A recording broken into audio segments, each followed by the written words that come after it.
Hi, welcome to வெற்றிலுக்கு TNPSC Tamil. நம்ம வந்து குரூப் 4 டிஎன்பிசி குரூப் 4ல் அழகு 7 பார்த்துட்ருக்கோம். அதில் வந்து இலக்கியம், தமிழறிஞரும் தமிழ் தொண்டும் பார்த்துட்ருக்கோம். ஃபஸ்ட்டு நம்ம ஆல்ரெடி வந்து அறநூல்கள் தொடர்பான செய்திகளில் ஃபுல்லாக பார்த்துருக்கோம். நெக்ஸ்ட்டு வந்து நம்ம தமிழ் பணி தொடர்பான செய்திகளில் தேவநேய பாவாணர், அகர முதலி, பாவலரேறு, பெருஞ்சித்தனார் பார்த்துருக்கோம்.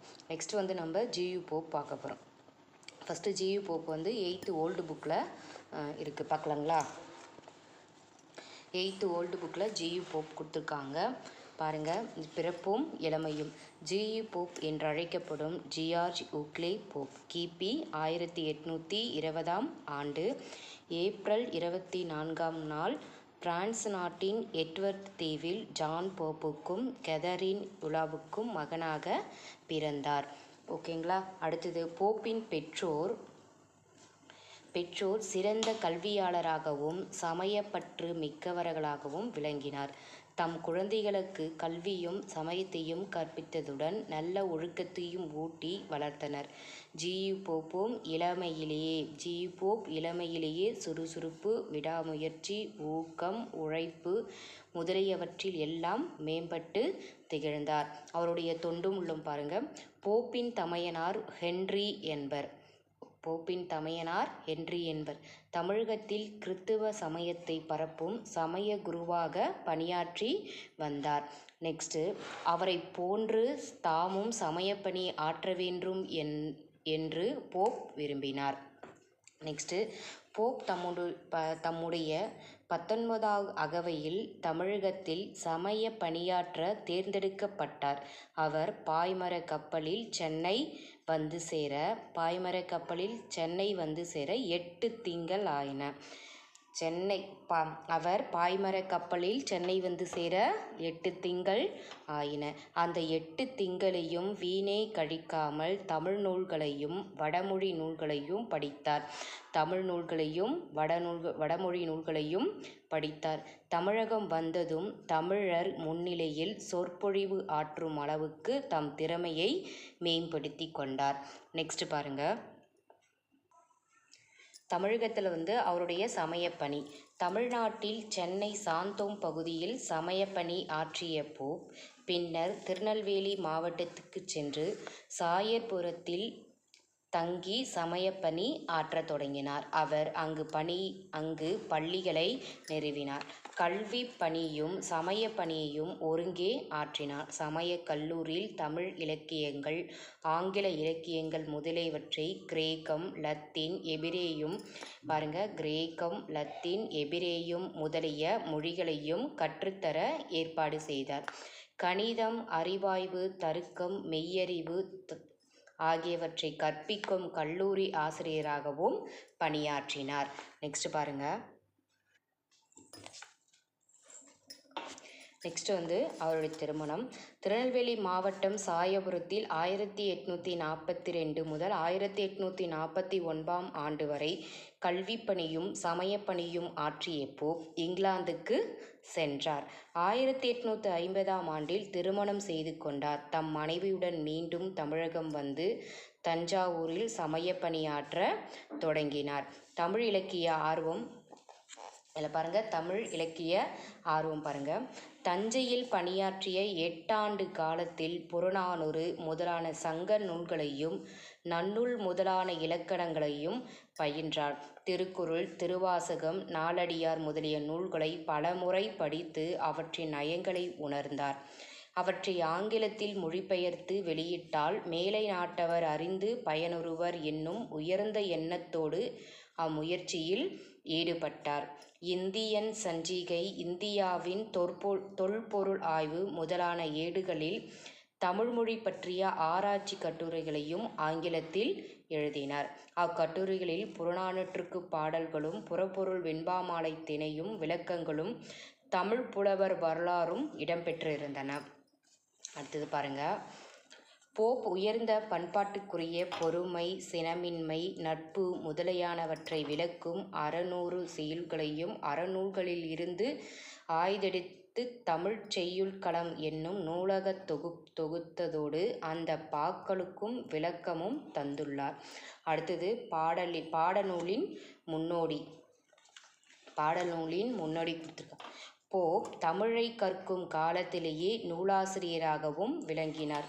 பள்ளியில் படிக்கும் குழந்தைகள் இலக்கணத்தை நன்கு அறிந்து கொள்ளும் வகையில் வினாவிடை முறையில் அமைந்த 2 இலக்கண நூல்களை அவர் எழுதினார். பெரியவர்கள் கற்கும் வகை இலக்கண நூலொன்றையும் படைத்தார்.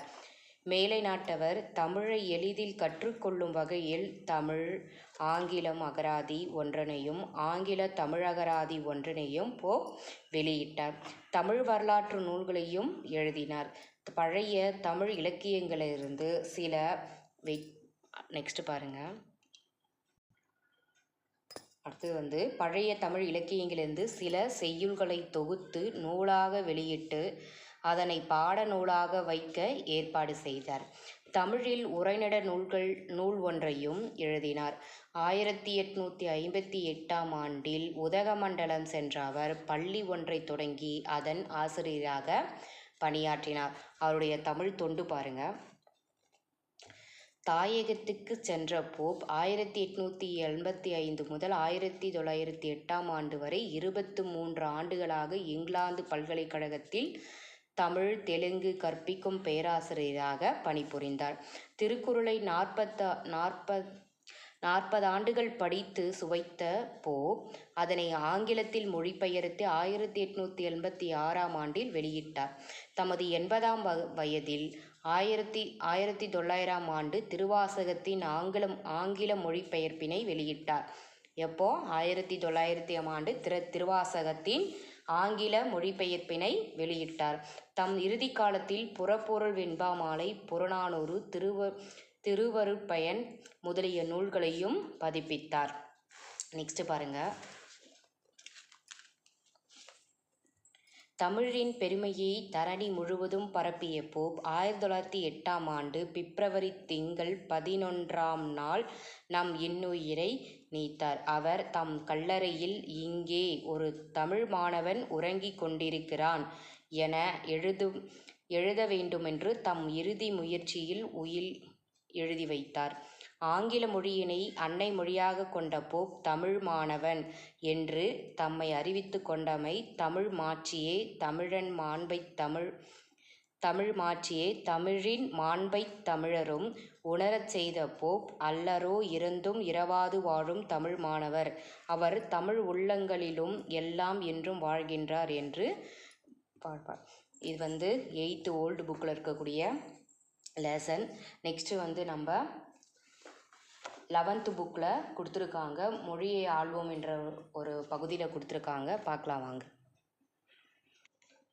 11th நியூ புக்கில் கொடுத்துருக்காங்க. மொழியை ஆள்வோம் என்ற பகுதியில் சான்றோர் சித்திரம் அப்படின்ற ஜியு போப் கொடுத்துருக்காங்க. பாருங்கள்.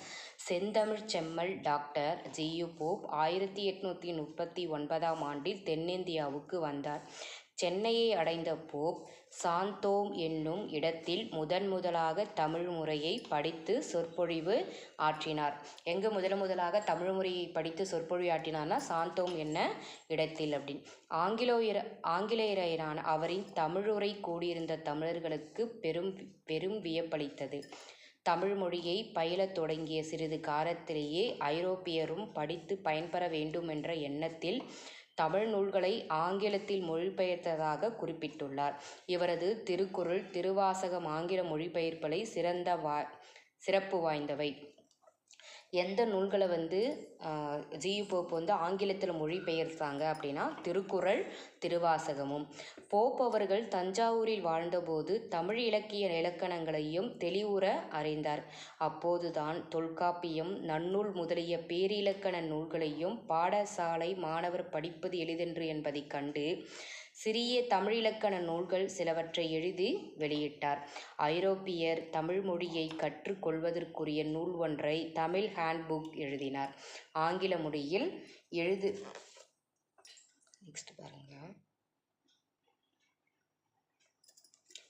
மொழியில் எழுத பெற்றிருந்த தமிழ்நாட்டு வரலாற்றை தமிழில் எழுதி பதிப்பித்தார். பள்ளிக்கூடங்களில் பயிலும் மாணவர்கள் தாய்மொழி வழியாகவும் அனைத்து துறை கல்வியும் பெறுதலே முறையானதென்றும் அத்தகைய கல்வியே பயனளிக்கும் என்றும் போப் கருதினார். 70 ஆண்டுகள் தமிழோடு வாழ்ந்திருந்து தமிழுக்கு நலமருளிய பெரியார் ஜியு போப் ஆவார்.